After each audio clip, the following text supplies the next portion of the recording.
Morning, folks.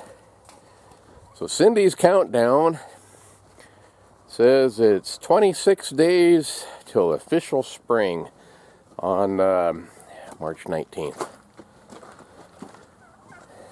I don't know, the way the weather's looking so far, I think that might be pretty close.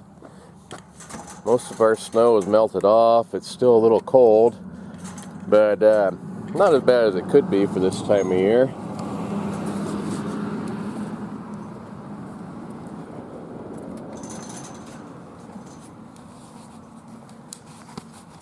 But first thing today I want to do is take a look at these bees here quick. It's a little bit cold. I don't think they're going to be out and flying. Cindy says they were yesterday, though.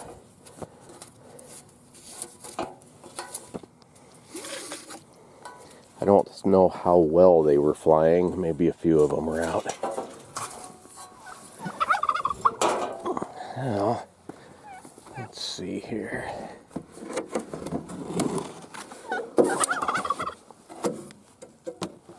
I can hear them in there. See how much of the sugar patty. Oh yeah, they've eaten half of it anyway. A lot of bees in there.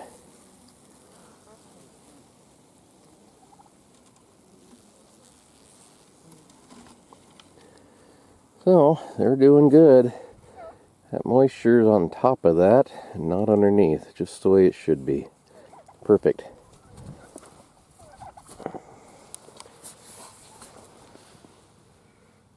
Nobody out and flying though. Just got down on my hands and knees though, and I did see a dang mouse in there. That can't be. I gotta get him out. Little vermin.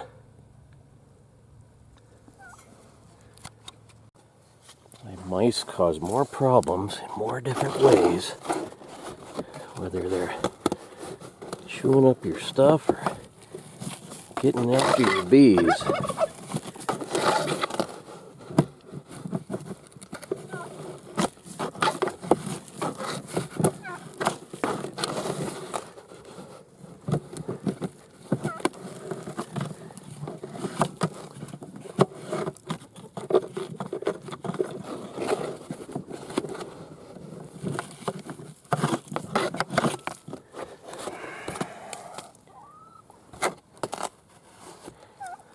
I don't see him in there. I know he didn't come out, which means he's climbed up inside.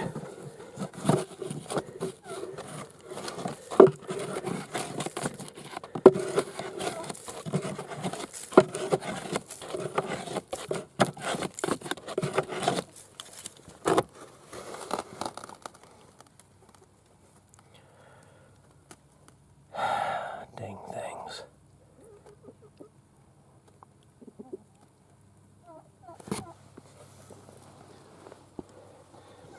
What they'll do is they'll get in there and they'll eat the wax, they'll eat the honey, probably eat some of the bees, I'm guessing. I don't know. But he has got to come out of there.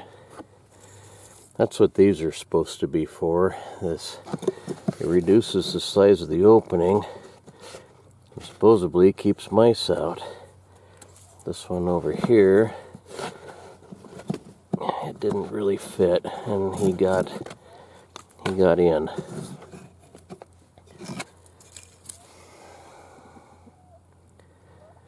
can't really take this apart. It's not really warm enough. I guess I'll go get a trap or something and hopefully I'll get the little booger. Ah, man, I hate mice.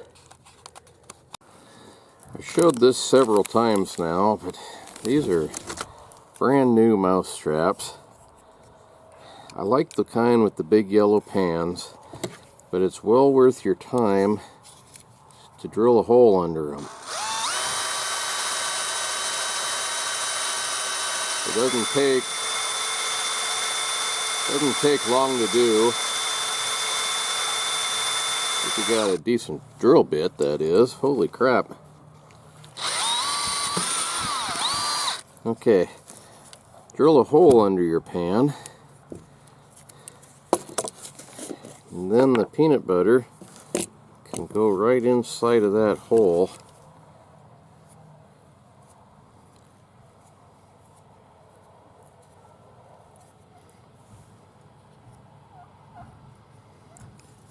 And then there's this little cup right here is meant for peanut butter. So I put a little bit more into there.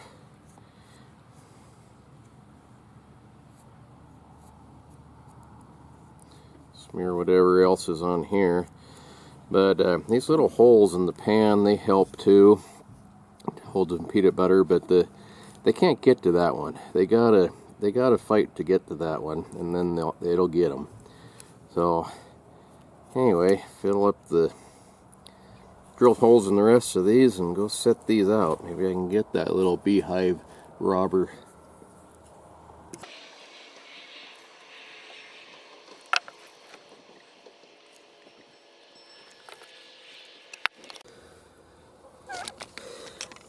Okay, so I don't know, he might have left while I was out fixing these traps up. But I'll put these in there and leave a plenty big gap for them to come in and out of. One thing about these mouse traps is they're heavy enough that the bees won't set them off. They're too light. If you look at these traps too, it's really hard to read it. It says on one side, it says firm, sensitive. So you want to set it to this side of that yellow pan.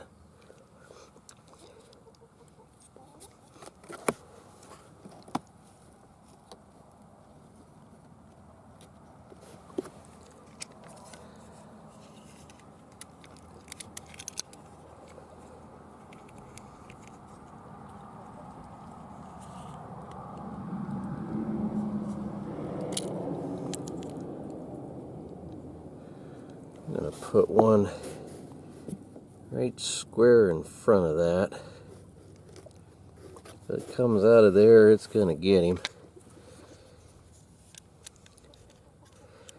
Guess there's not room for all four. Hopefully there's only just one mouse anyway. Let's just put that, I guess, right like that. Okay, worthless little beast. I hope it gets him. In our bee supply storage box, I put this last one in here. A lot of mouse crap, they've been in here too. They actually sell mouse guards to keep mice out of your beehives, but I don't have any of those. I did buy some, I don't know what you'd call it. It's a piece of angle iron with a bunch of little holes in it. Kind of a shelving bracket. And I was going to cut that and put that over there. The holes are big enough, mice can stay out, hopefully, and the bees can still go in and out. The other thing I thought about doing, and I did have, this one's been bumped. I'm going to have to straighten that up again. I don't know what did that. Probably a turkey landing on it or something. But on these ones these two hives, they don't have any bees in them. They've died out. But I did have some drawn comb in there, and those bees will eat the beeswax out of those combs. So on the bottom of that one, this one's got a solid board, but on the bottom of that one, I put one of these queen excluder frames on there. And what that does, these gaps on here, the wire gaps are close enough together that a queen bee is not supposed to be able to fit through that, but the worker bees can. But there's no way a mouse can get through that. I was going to put one of those on the bottom of that, but you saw how many dead bees and things I scraped out with that stick. I'm kind of afraid that the bees they naturally die over the winter. There will be a lot of dead bees in there in the springtime. But I'm a little afraid to put that queen excluder on the bottom, because it might trap them in there. It might plug it up with dead bees. Now, just one more thing you gotta worry about, you know. You got mice problems, you got wax moths, you got small hive beetles, you got Varroa destroyer mites, and there's other stuff. There's European foul brood. There's, I mean, a whole bunch of different diseases and things that bees can get. It's not as easy as just setting them out there and forgetting about them and robbing them of honey once in a while. Now, anyway, hopefully we'll have a whacked mouse here soon. This morning, the bees are flying. My mouse trap is gone. I see it over here, right there. So I'm guessing it was probably a magpie that come along and stole my trap. That's one thing about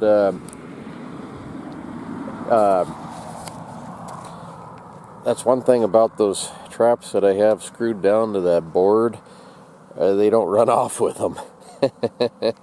But I do have my trail camera set up. So hopefully we have something on it.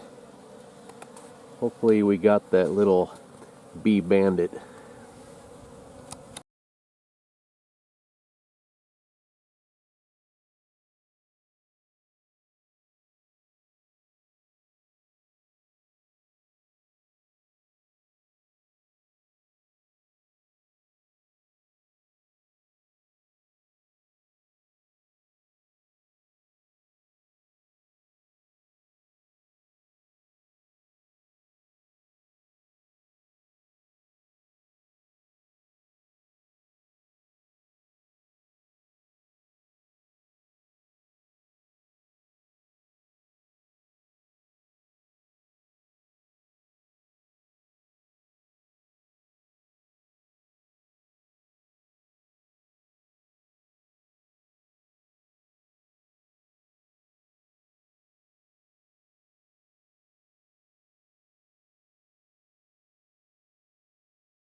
What? What? Well, that's disappointing. That's all that was on the camera.